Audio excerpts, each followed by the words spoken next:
So tell me something. Like, what was your first experience of real leadership? Like, do you remember like when leadership started for you? Like, where was it? How was it? What happened? The first time you ever kind of, touched upon some sort of leadership?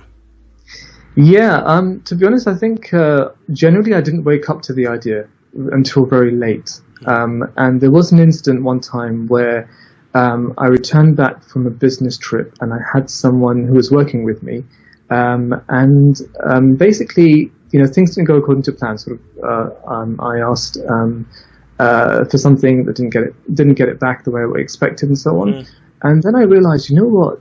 I spent a lot of money on this trip, did a lot, and I didn't quite get the response I expected back from my team. So I thought, you know what, there's something about this whole experience that I need to learn from. I'm not going to go into too much detail, but basically I really felt the fact that I'm responsible for this. I need to take responsibility. At the end of the day, I can't pass the buck to anybody else for the failure of anything that happens in this business.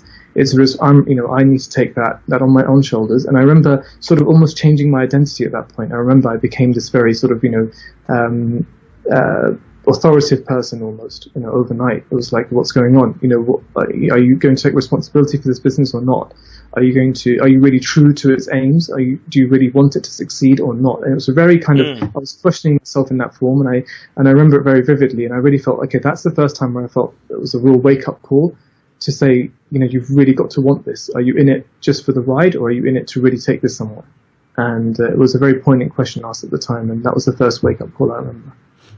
So very interesting. I've got a question for you about that then.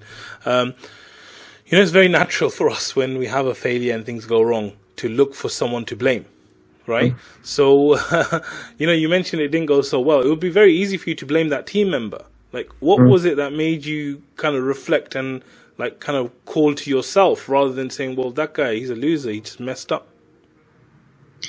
So it's again about really thinking about, look, he can, if they do mess up, if the team does mess up, at the end of the day, I'm going to end up with the pieces. So I've got to take responsibility for it. I remember this, something my driving instructor told me many years ago. He goes, if you have an accident, or if you're involved in an accident, it doesn't matter whose fault it is at the end of the day. Both of your cars are going to be, in a bad state, or you might be in a bad state. So the issue is avoid the accident in the first place. Take responsibility for it. Do what you can to avoid it, even if you think the other person is more prone to making it happen.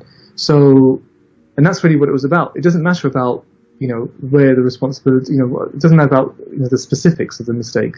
It's really about me taking the steps to make sure that this doesn't happen again. And that's really firmly in my hands and my influence. So where does this sense of responsibility come from? Because surely it didn't come at the time when the employee kind of messed up, right? It's something deeper from before. So where does it come from? Yeah, so if you go like really deep, which is what I have to do sometimes, as you veer off the path, things happen, day-to-day business, that kind of thing, or you get distracted over time, life kicks in. So you have to have a way to extract yourself out of that situation and then realign yourself. So for me, I have my why, and my why is what I turn back to each and every time to try and make sure that I go back to where I should be, to realign. My why is very personal, and I have, like, as I say, if your why doesn't make you cry, then it's not a why. It should really go to that emotional deep level, and it should transcend this world. Ideally, as a Muslim, it shouldn't be related to just this world. It should be something that really relates to your position in front of Allah Azza wa Jalla in the Akhirah, and so that's what I go back to, to try and make sure that we realign.